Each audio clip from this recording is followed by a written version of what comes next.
এই ভারতীয় মহিলাটির আগামী 1 মাসের মধ্যেই ফাঁসির সাজা হতে চলেছে। এমনকি 1 মাসও নয়, বরং বলা যেতে পারে যে এই ভিডিও করার সময় হয়তো আর মাত্র 20-22 দিনের মতো সময় আছে তার কাছে। আর তাকে মৃত্যুদণ্ডের সাজা দিয়েছে ইয়েমেন দেশের সুপ্রিম কোর্ট আর প্রেসিডেন্ট। অন্যদিকে ভারত সরকারও তাকে বাঁচানোর আপ্রাণ চেষ্টা করছে, কিন্তু আদৌ কি তাকে বাঁচানো সম্ভব হবে? কে এই মহিলা, আর সে কি এমন কাজ করেছিল যার জন্য তাকে ইয়েমেন দেশের সুপ্রিম কোর্ট মৃত্যুদণ্ডের সাজা দিয়েছে? এই মহিলার নাম নিমিশা প্রিয়া। এই নিমিশা প্রিয়া হলো কেরলের অধিবাসী, আর সে একটা মধ্যবিত্ত পরিবার থেকেই বিলং করত। নিমিশা যখন বড় হয় তখন সে নার্সিং নিয়ে পড়াশোনা করে, আর তার পরিবারকে আর্থিক দিক থেকে সাহায্য করার জন্য সে 2008 সালে মিডল ইস্টে অবস্থিত ইয়েমেন দেশ চলে যায়। আর তারপর সেখানকার একটা সরকারি হসপিটালে সে নার্সের কাজ পেয়ে যায়। 2011 সালে সে আবার ভারতে ফিরে আসে, আর টনি থমাস নামের এক যুবকের সাথে তার বিয়ে হয়ে যায়। এরপর নিমিশা আর টনি দুজনেই ইয়েমেন দেশে চলে যায়, কিন্তু ইয়েমেনে গিয়ে টনি বিশেষ কিছু কাজ না পাওয়ায় সে ভারতে ফিরে আসে। আর অন্যদিকে নিমিশা ইয়েমেনেই থেকে যায়, আর সেখান থেকে সে যা কিছু রোজগার করত সেটা তার পরিবারকে পাঠাতে থাকে। কিছুদিন পর হান্নান নামের এক মহিলা যে নিমিশার সাথে কাজ করত, সে আর নিমিশা দুজনে ঠিক করে যে তারা তাদের হসপিটালে কাজ ছেড়ে একটা হেলথ ক্লিনিক খুলবে, কারণ তারা জানতো যে সেখান থেকে তারা বেশি আর্নিং করতে পারবে। কিন্তু সেখানে বাধা হয়ে দাঁড়ায় ইয়েমেন দেশের আইন ব্যবস্থা, কারণ ইয়েমেন দেশের নিয়ম আছে যে শুধুমাত্র ইয়েমেন দেশের মানুষরাই কোনো দোকান, বাজার, শপিং মল বা ক্লিনিক খুলতে পারবে, বা সেই ব্যক্তিকে ইয়েমেন দেশের নাগরিক হতে হবে, তবেই তা সম্ভব হবে। আর তাই এখানে নিমিশা আর হান্নান একটা পরিকল্পনা করে। তারা ঠিক করে যে নিমিশা যদি একটা ফেক কাগজ তৈরি করে দেখায় যে সে সেখানকার কাউকে বিয়ে করেছে, তাহলে সে সেখানকার নাগরিক হয়ে যাবে। আর তখন সেই ফেক কাগজের ভিত্তিতে তারা তাদের সেই ক্লিনিক খুলতে পারবে।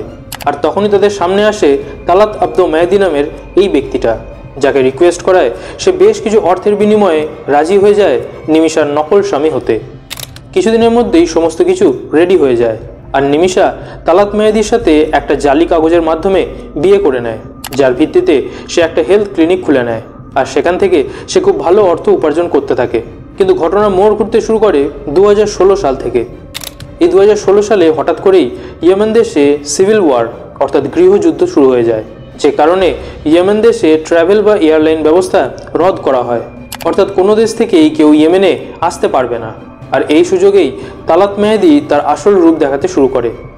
সে নিমিশার পাসপোর্ট আর ডকুমেন্ট নিজের কাছে রেখে দেয়, আর নিমিশা তা ফেরত চাইলে সে তাকে ফেরত দেয় না। এমনকি তালাত মেহেদির আগে থেকেই এক স্ত্রী থাকা সত্ত্বেও সে যেখানেই যেত সেখানে নিমিশাকে তার স্ত্রী বলে পরিচয় দিত। আর সেটা সেই ফেক কাগজের ভিত্তিতে নয়, বরং সে সত্যি সত্যি নিজেকে নিমিশার স্বামী বলতে শুরু করে। আর শুধু তাই নয়, সে নিমিশার সাথেও থাকতে শুরু করে, আর তার কাছ থেকে অনেক বেশি করে টাকা ডিমান্ড করতে থাকে। এমনকি সে নিমিশাকে টর্চার পর্যন্ত করত। এখন এই বিষয়টা যখন নিমিশার পরিবার জানতে পারে, তখন তারা তালাত মেহেদির সাথে কথা বলে, কিন্তু তালাত মেহেদি কোনো কথাই শোনে না, বরং সে নিজের মতোই চলতে শুরু করে।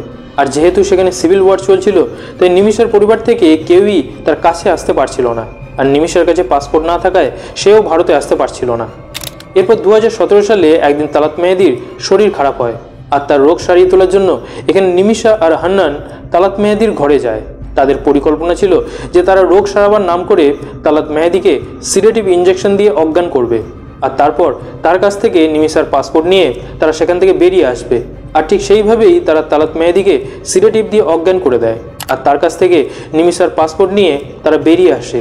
কিন্তু এখানে নিমিশা অজ্ঞান করার যে সিডেটিভ দিয়েছিল সেটার ডোজ এতই বেশি হয়ে গেছিল যে এখানে তালাত মেহেদি মারা যায়।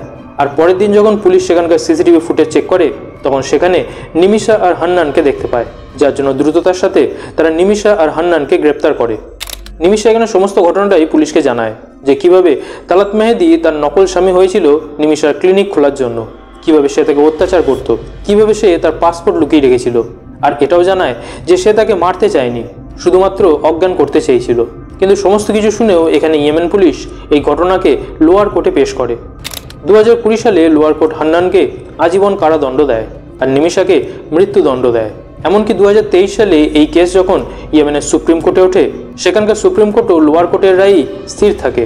আর তারপর এই কেস ইয়েমেনের প্রেসিডেন্টের কাছে গেলে সে নিমিশার মৃত্যুদণ্ডের সাজাতেই সম্মতি দেয়। এই বছরেই নিমিশার মৃত্যুদণ্ডের নির্দেশ রয়েছে। আর এই ভিডিও করার সময় হয়তো আর মাত্র 20-22 দিন সময় থাকবে নিমিশার কাছে। যদিও ভারত সরকার নিমিশাকে বাঁচানোর আপ্রাণ চেষ্টা করছে, কিন্তু ইয়েমেনের সুপ্রিম কোর্ট আর প্রেসিডেন্টের রায় বহাল রয়েছে, আর তারা তাদের রায়ে পিছু হটতে একদমই নারাজ।